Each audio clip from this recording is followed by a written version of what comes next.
The senior pastors are getting together in another room. They're going to be talking. And so I'm here to speak to you as non-senior pastors, as support people or assistant pastors or youth pastors or missionaries or whatever you would want to call it. It doesn't really matter. In some ways, you're supporting the ministry of a senior pastor.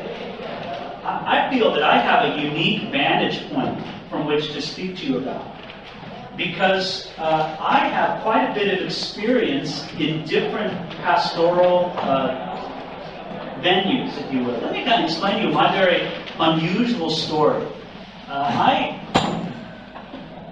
started teaching home Bible studies when I was 16 years old. The pastor of the small Calvary chapel that I was going to in Ventura asked me if I wanted to drive to a community about a half hour away, a community called Ojai, and asked me if I wanted to drive out there and start teaching a home Bible study. And I was so thrilled. I thought that he put his hand of ordination to teach this home Bible study upon me because he saw what a godly young man I was and what a great future I had for the kingdom of God. You know, and with his spiritual eye, he could just perceive this, and yes, this is the one.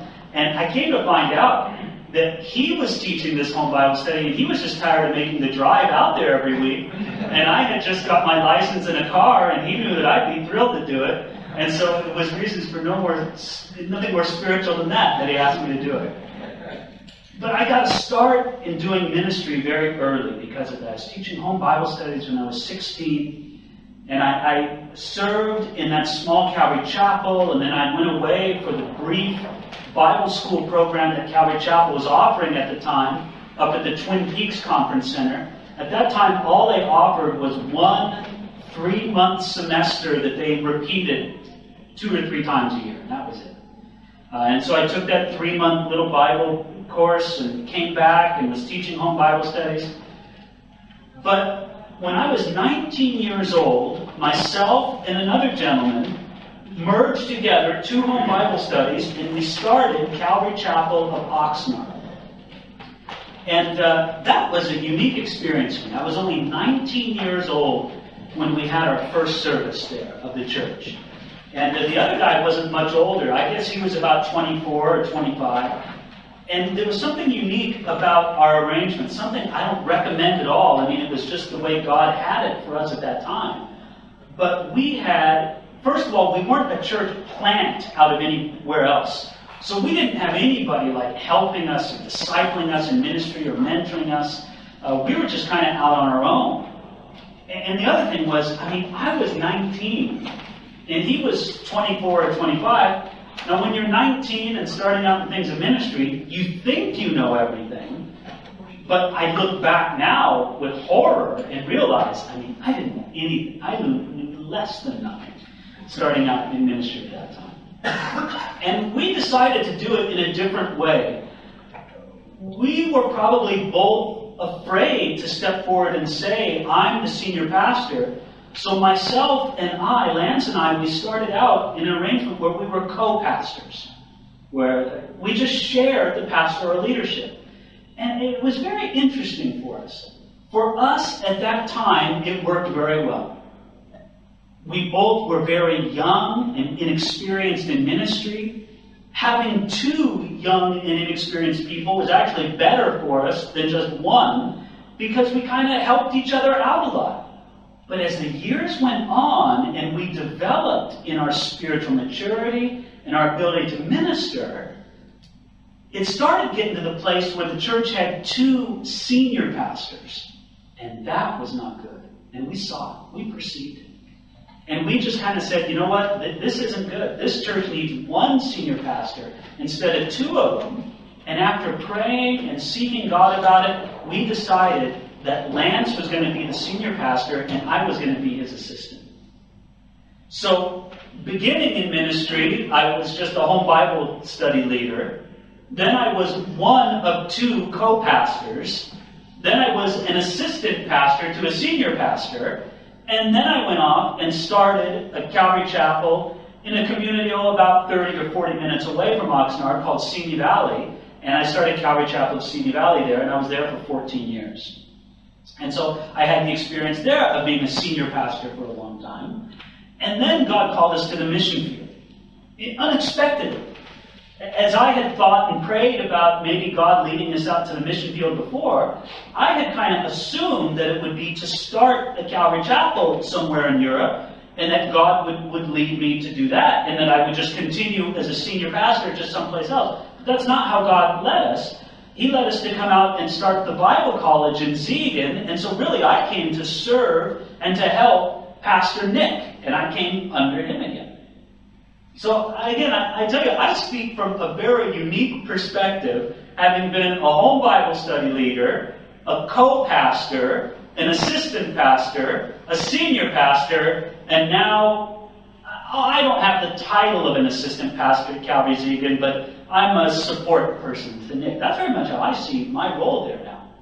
I see my role at Calvary Chapel of Ziegen to help Nick Long do whatever he would want me to do. Now, what he wants me to do is to head up the Bible college, but if Nick was persuaded that we should shut down that Bible college and that we should do something else, I would support him completely.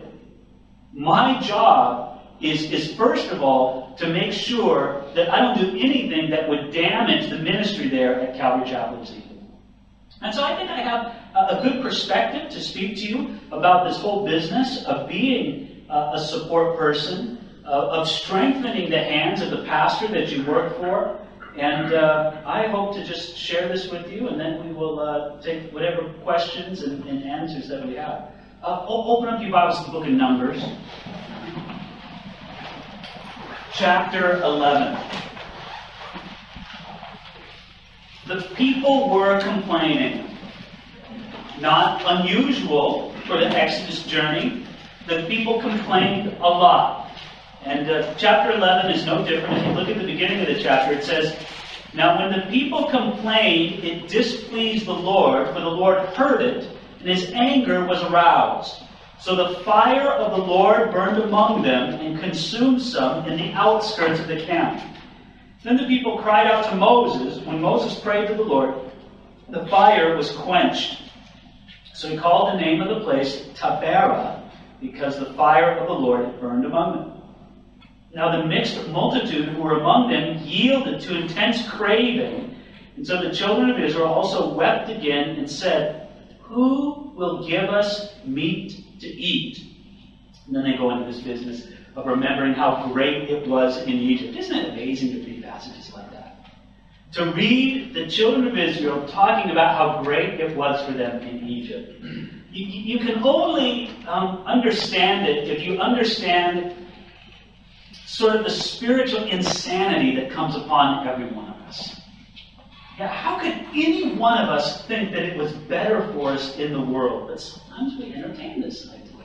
Satan has a way of alluring us with just the things that seemed good about the world while making us forget everything that was bad. And this is what he was doing in the hearts and the minds of the children of Israel. Well, talked about manna and how God had given them manna to eat and how they ate it. And then if you notice here, verse 10, "Then Moses heard the people weeping throughout their families, everyone at the door of his tent, and the anger of the Lord was greatly aroused. Moses also was displeased.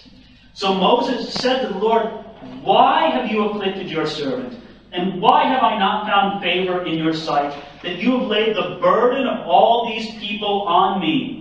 Did I conceive all these people? Did I beget them, that you should say to me, carry them in your bosom, as a guardian carries a nursing child, to the land to which you swore to their fathers? Where am I to get the meat to give to all these people? For they weep all over me, saying, give us meat that we may eat. I am not able to bear all these people alone, because the burden is too heavy for me. If you treat me like this, please kill me here and now, if I have found favor in your sight, and do not let me see my wretchedness." I don't know if you've ever been there in ministry. If not, it's probably waiting for you at some time or another. God, if you really love me, just kill me now, is basically what Moses is crying out to the Lord. Now, I want you to see that the problem they were faced with should be understood in two different perspectives. The immediate problem was a very practical one. They didn't have meat, and the people wanted meat. Their needs were provided for with the manna that God very faithfully provided, but what the people wanted was meat. So you could say that the problem was a practical one, a menu problem. They need meat. But God saw the problem in a different way. It wasn't meat that they needed. It was leadership, and leadership more than Moses could give. Look at it here in verse 16. So the Lord said to Moses, now you might imagine he says, go out and slaughter a bunch of animals or something like that to give the people meat. That's not it. The Lord said to Moses, gather to me 70 men of the elders of Israel, whom you know to be the elders of the people and officers over them. Bring them to the tabernacle of meeting, that they may stand there with you. Then I will come down and talk with you there. I will take of the Spirit that is upon you, and will put the same upon them, and they shall bear the burden of the people with you, that you may not bear it yourself alone. I think this passage, in a wonderful way, speaks to us about what it is that support people in the ministry should be doing. Now, obviously, the picture that I'm following here is that the senior pastor in this position is likened unto Moses, and we would be likened unto the elders who would come alongside Moses to help him. So I want you to look at some of the similarities between the two. First of all, he says, gather to me 70 men of the elders of Israel, whom you know to be the elders of the people, and officers over them. Bring them to the tabernacle of meeting, that they may stand there with you. He says, gather the ones whom you know to be elders. In other words, the people who were there before they were given any title. And get the people who were serving as elders already before they had any kind of title. Now this is very important because sometimes in the support ministry that God has given us, it's very easy to start having an unhealthy focus upon titles. We think that a title would help us to do our job better, and I understand this idea.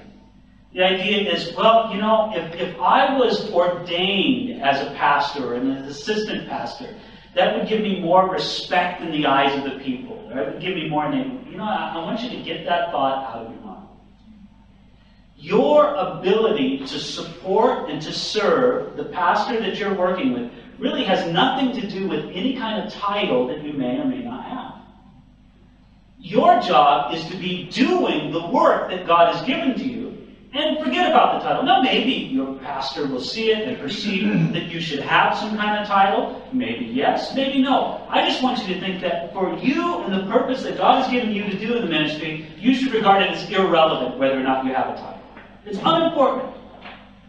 What you need to do is to be doing what God has called you to do in the ministry, in serving and supporting this pastor, and don't worry about a title at all. You want to have somebody who does the job that fits the title, and then, if God should lead, they get the title at a later time. Instead of giving somebody a title and hoping that they will do the job. I've been there in ministry. I've done that several times as a senior pastor, unwisely. I mean, I've heard the advice to do otherwise, but I would still find myself, for some reason or another, finding somebody and giving them a title in ministry, elder, assistant pastor, whatever it would be, and hoping that the title would help them to raise up and do the job that I wanted. It didn't work. I can't think of a single instance where it worked. I mean, what's important is that you do the job, and then the title may or may not come alongside of it. It doesn't really matter. But look, notice next. Verse 17. Then I will come down and talk with you there. Remember, who's the you? It's Moses. God is going to speak to Moses, and Moses is going to give the direction to the people serving. You need to pray for your senior pastor all the time that God would speak to him. I have to say, it's been a wonderful and a unique experience serving under Pastor Nick Long. Nick is a guy full of vision and faith. And he hears from the Lord and God speaks to him. But you know what? You see, as I work with him, I see that God's speaking to Nick is an unfolding thing. In other words, it's not like he gets this message down from Mount Sinai and that's it. And that. No, he senses what the Lord's doing and then God works it out along the way. So it's not just that God has spoken to Nick, but that he keeps speaking to Nick all along the way. This is what your prayer should be. Your prayer should be, Lord, speak to the man you put over me in ministry and keep speaking to him. It doesn't mean that God's not going to speak to you.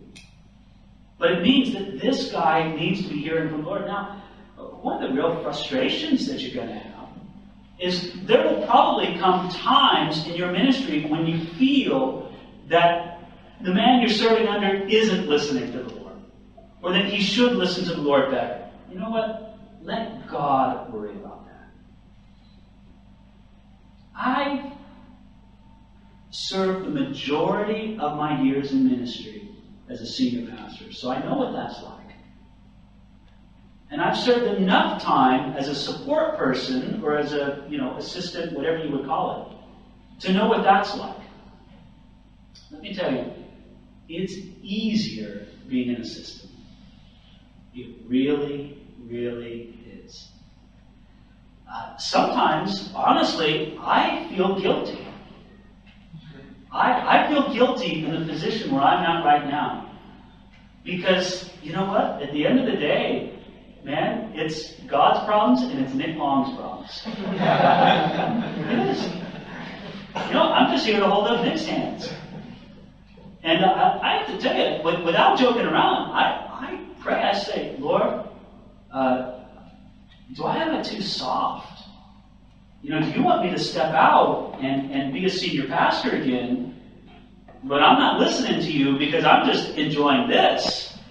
I'm enjoying just serving Nick and not having the final responsibility. Well, I don't think that's the case presently, but I try to keep my finger on God's pulse towards me so that if he were to tell me to step out and be a senior pastor again, that I'd be obedient to that. But it would go a little bit against my flesh because I'm digging it where I'm at now. Oh, baby. I tell you, it's just that. Look. Nick just has to have all the faith before the Lord, Certainly there's things I got to trust God for in this, but I know the difference between being the guy and the guy who supports the guy. And let me tell you, it's a lot easier being the guy who supports the guy. Now, there are times when it won't seem so. There are times when it will seem as if there's nothing more difficult and nothing more breaking in your life than having to serve this guy that God has put over you. And God will use him in your life this way, but it's a good thing. You can really trust him. But again, I want you to know that my testimony from my life, not only do I believe it biblically, but I believe it personally from my own experience. There's a huge difference between the two. And being a support person, where you're at right now, I would counsel you two things. First of all, enjoy the place for what it is instead of wanting something different. Right? But second, you keep listening to the Lord to see if he would pull you out of it and become a senior pastor someplace. I personally feel that this, I look at what God is doing in Europe through Calvary Chapel Ministries, and I think that over the next 5 years, if Jesus doesn't come back first, which I'm personally in favor of, despite any other plans. But unless Jesus comes back first, in the next 5 years, the greatest need is men who are willing to step up and say, I will be a senior pastor. I will plant the church here. Now, it's not to say that support people aren't necessary and needed. They absolutely are. But support people need to be under a guy. And I see a shortage of guys who will step up to the plate and say, I'll do it. I'll go out and serve. I know 2 places in Norway right now that are crying out for a guy to come and lead a Calvary chapel. There are other places around Europe where if a young man or an old man, it wouldn't really matter, said, I want to do this, I will step forward and do this, there are people who would say, okay, let's get around it and do it. So make sure that you don't settle just into a comfortable place, but at the same time, there's nothing wrong with enjoying the place where you have right now. Of saying, I'm not in this place of final responsibility. I'm going to trust God to speak to the seniors, just as it said there in verse 17. Then I will come down and talk with you there, meaning Moses. Now, notice the next line in the verse. I will take of the Spirit that is upon you and will put the same upon them. This is essential for support people in ministry. You have to make this your prayer. What's your prayer for the pastor? Not, Lord, smack him. Not, Lord, change him. No, Lord, bless that man and speak to that man. That's all I want you to do. What's your prayer for yourself? Number 1 on the prayer list for yourself should be, God, I want you to take the same Spirit that's upon him and put it on me. What does that mean, the same Spirit? It doesn't just mean the Holy Spirit, right? We're not saying that the Holy Spirit is upon the pastor and some unclean spirit is upon you. Although more than one senior pastor has felt that from time to time. But no. What we're talking about is not just, the Holy Spirit upon him and the Holy Spirit upon you. We're talking about something different. We're talking about the same vision, the same attitude. We might put it in our own thing, the same heart. You have to have your senior pastor's heart for ministry. Your role is not to advance your own vision and your own agenda, but the pastor's vision and the pastor's agenda. This is what God has called you to do. And so you need to, now this isn't just a matter of willpower, right? I'm not saying that the will is irrelevant in this, but it isn't just a matter of going, oh, I must. That is a terrible burden. This is a spiritual thing that has to happen in this, isn't it? It's a spiritual thing where God knits your heart together with the pastor that you're serving. You remember where that phrase is used in the Old Testament? Who is it said of that their hearts were knit together? David and John, right? Remember that? Now, this is an amazing relationship here. And I think in some ways it can describe what happens. Let me just make a hypothetical example of somebody here who's serving in a church. And you are more spiritual than your senior pastor. You're more talented, more gifted than he is. And God just has his hand upon you in a special way. Well, good for you. So let's say you're in that place. Well, I would say if you're in that place, then what you should do is you should regard yourself as a Jonathan. In a lot of ways, Jonathan had many advantages over David. Jonathan was the recognized and the logical crown prince, right? Jonathan was older than David.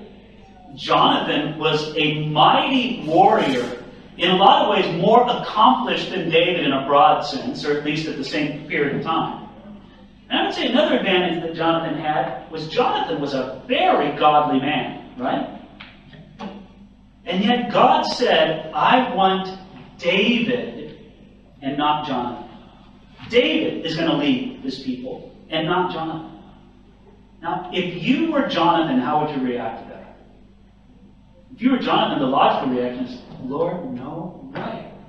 Why aren't I going to be the next king of Israel? Why have you said that it has to be David? Instead, did you see what Jonathan did? There's this beautiful, beautiful scene, and I forget which chapter it is. I can't give you the number. And it's sure pictured in my mind, where Jonathan takes off his armor and he gives it to David. Isn't that interesting? David wouldn't wear Saul's armor, but he did take Jonathan's armor and wear it. Which shows that it wasn't that David was anti-armor. It just he needed armor that fit him. And when Jonathan took off that royal armor and that royal clothing and he gave it to David, do you understand what he was saying? He was saying, you're the guy. It doesn't matter that the nation looks to me and thinks of me as the next king. It doesn't matter my godliness. It doesn't matter all the natural advantages I might have. David, we know it. God has spoken. You're the guy. And you might be saying, well, how do I know that my senior pastor is supposed to be the guy and I'm not supposed to be the guy? How come God hasn't spoken? Samuel hasn't come and anointed him with oil like he did with David. Well, I'll tell you what. You need to just have a little bit of confidence in the Lord here, right? If God didn't want your senior pastor to be over you, how hard would it be for God to remove him? Is this like a hard thing for God in heaven? So you have to get some special task force of angels together, planning and scheming for a couple of years in a way to get the senior pastor out of the way? You realize that what's true of every one of us is true of that senior pastor. Every breath that he draws at the good pleasure of God. It's the easiest thing in the world for God to make some necessity or some circumstance that can take that senior pastor out of the way. I mean, in a tragic way or in a very good way. I mean, it's irrelevant how God might do it. But you need to understand that God is fully capable of moving that pastor on if he so pleases. If he's there, it's for whatever reason it has pleased God to do it. Now, listen, it's a very interesting discussion to talk about what pleases the Lord in these things, and why sometimes God will let a person remain in a position, sometimes to their own destruction. But that's a whole other subject. We were not even going to talk about that. We just want to get across the point that God has ordained this man to be over you, and if he wants it different, he can change things very quickly. So don't worry about it. You're Jonathan. He's David. He's the guy. You're the guy who supports the guy. And let your heart be knit to his. Lord, speak to my pastor and give me the same spirit that's upon him. You see, because what you're there to do is much more than just be a worker. You're there to have the same heart that your pastor has. You're there to have the same vision that he has. Let's keep going here in verse 17. Then I will come down and talk with you there, and I will take of the Spirit that is upon you, and put the same upon them, and they shall bear the burden of the people with you, that you may not bear it yourself alone. Isn't this our job as support people? We are there to bear the burden of the people with the senior pastor. Now, your senior pastor may need help in knowing the best way to do that.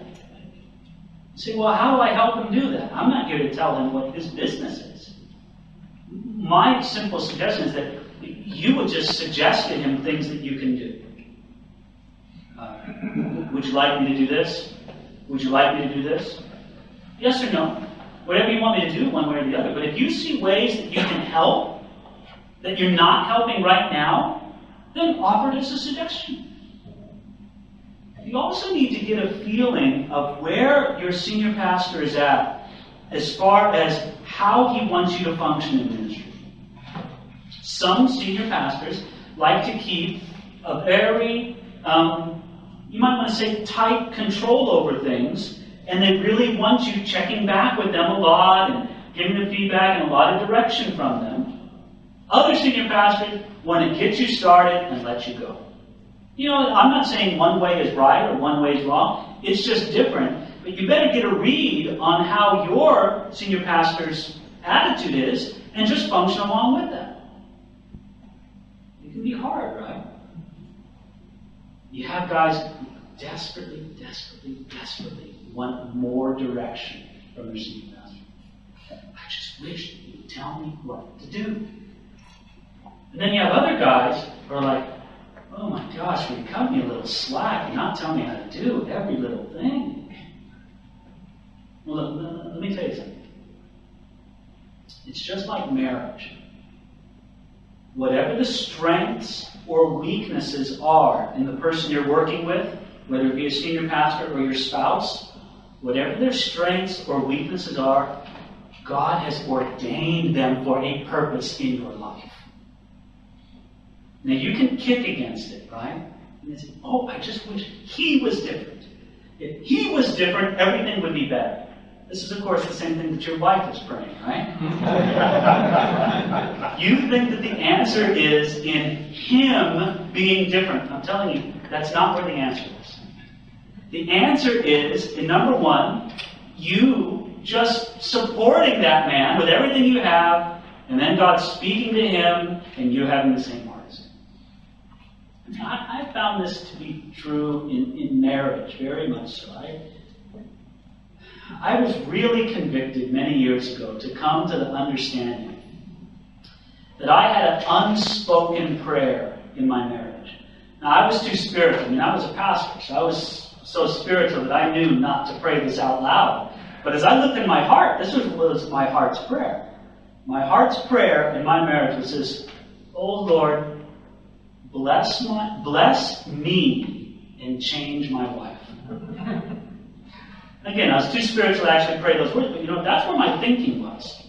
Bless me and change my life. And you know what? As long as I had that attitude, nothing got better in my marriage. Nothing. But when God convicted me, I think it's that's a terrible way of thinking in marriage. And what I did was I just turned it around. I stopped praying for God to change my wife. Lord, don't change her, just bless her. Change me. I'm the one who needs to be changed. Now, I would say that the same principle applies in the ministry that God has you with the senior pastor that you support in ministry. For some of you, your prayer has basically been, Lord, bless me and change that man. You know, you need to turn it around. Lord, you just bless that man. I'm not going to tell you how to do it. You just bless me. But me, change me. I'm the one who needs to be changed. When you can come to the place where you sincerely, with all of your heart, pray that, I think God will really start doing things in you and both in the guy that you work for.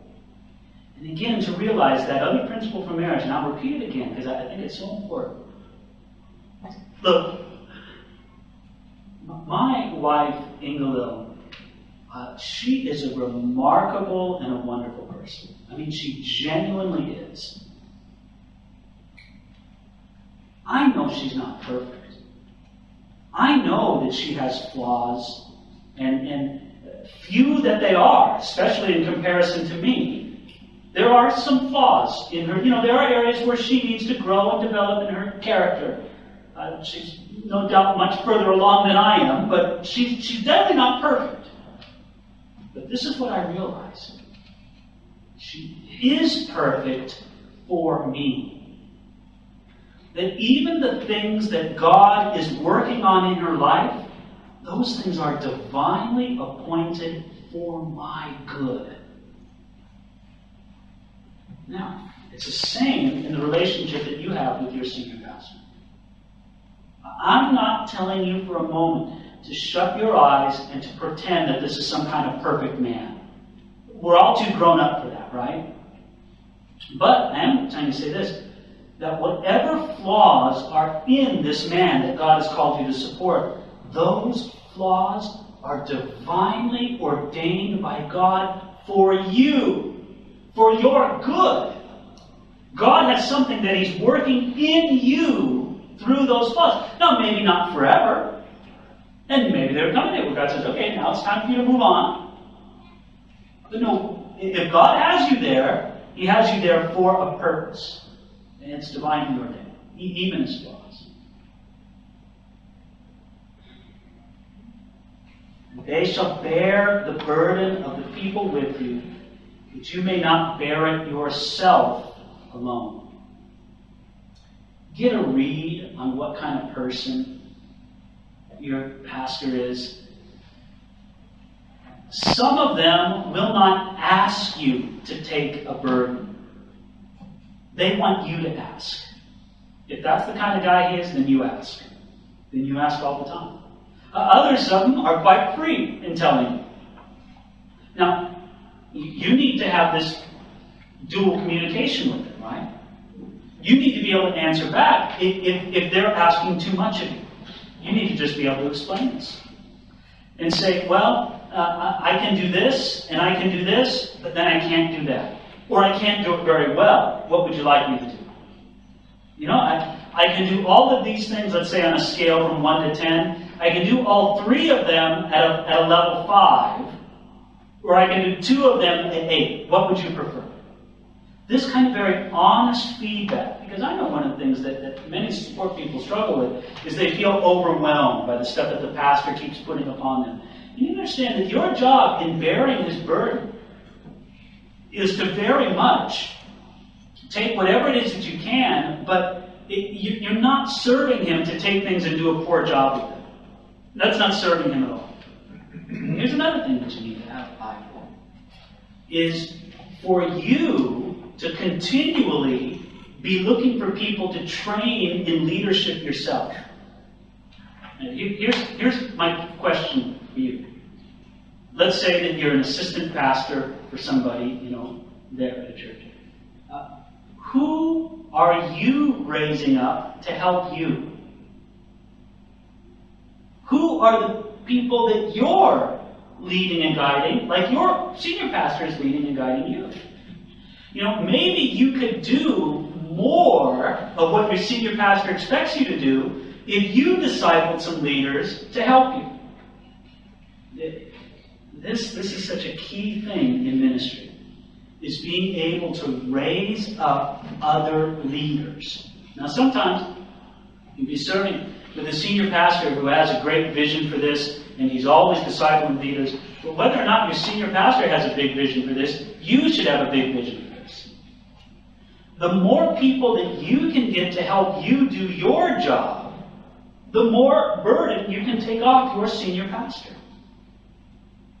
And so don't be shy about you developing leaders. And you know what else it'll help you with? It'll help you to understand what your senior pastor goes through. You see, because you'll get to learn what it's like for you to lead people. And for you to disciple them, like your senior pastor should be discipling you. One other thought that I skipped over here at the end of verse 16 that I want to touch on again. Don't you notice where it says, bring them to the tabernacle of meeting, that they may stand there with you. Do you realize that was the first job of these elders? Just to be there physically with the pastor, with Moses. Just be there with him. And this is important. You need to be there with your pastor as much as it would be useful to him to have you there. If you're not there, you can't be helping. No. There may be times when he doesn't want you around. People are different. But you need to be there and be there physically with him. This physical proximity, I think, helps with the whole thing of transferring this spirit, this vision that's spoken.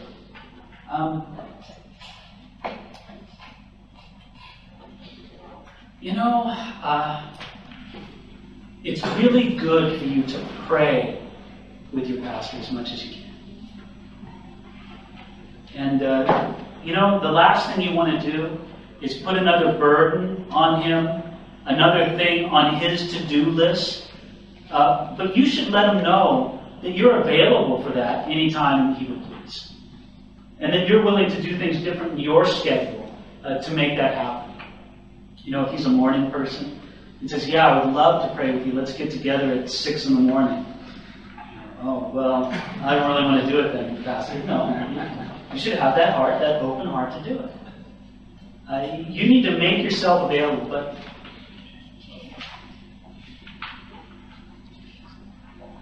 listen, in the ways that you make yourself available to your senior pastor, you need to be very careful that you don't project any kind of image to him or impression that you think you're spiritually superior. You know, Pastor, I think we should be praying together more. Don't you think so? And God has just really put it on my heart that we need to pray. Isn't prayer the most important part of ministry, Pastor? So let's get together every day at such and such time, you know, and you just go on and on. You know, it sounds like a good thing done from a bad heart. And you don't need to be like that.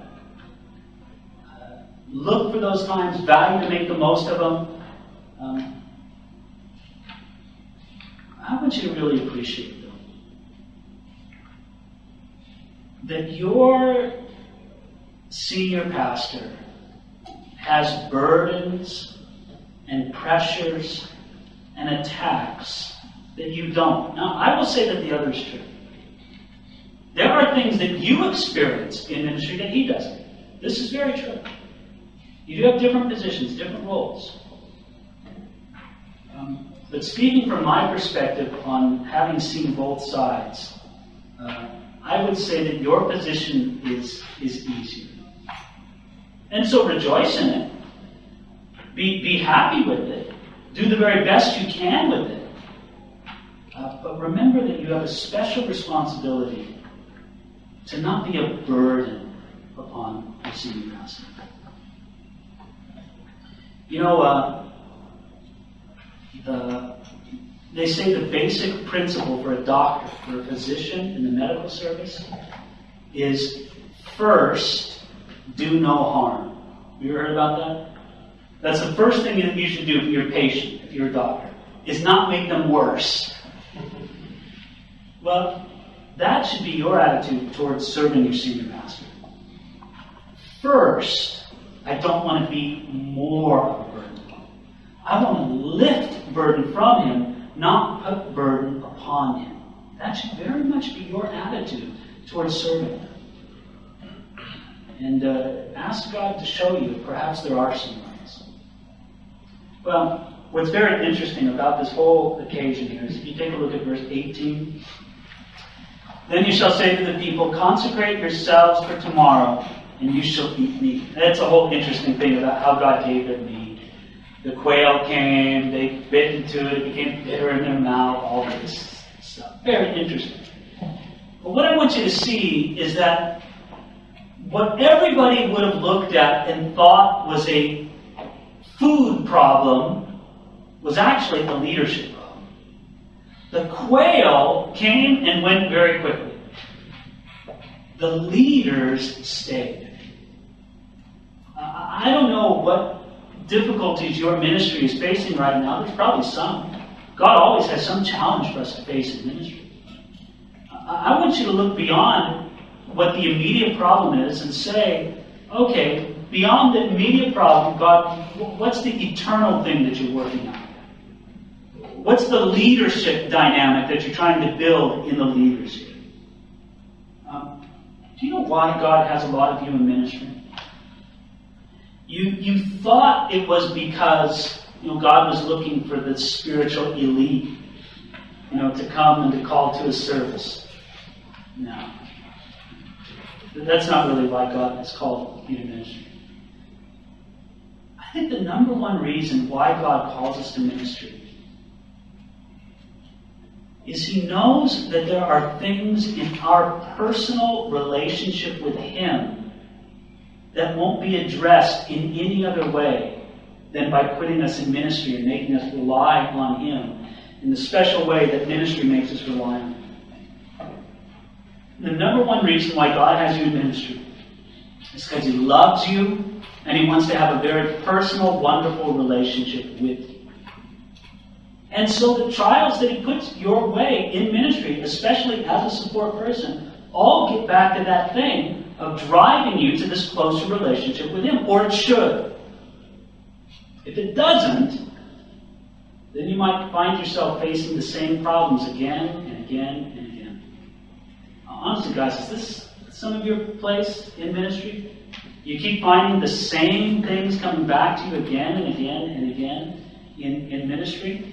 You know, it's like the guy who has, 10 girlfriends break up with him, and he wonders, what's wrong with them? After a while, you should get a clue. What's wrong with me?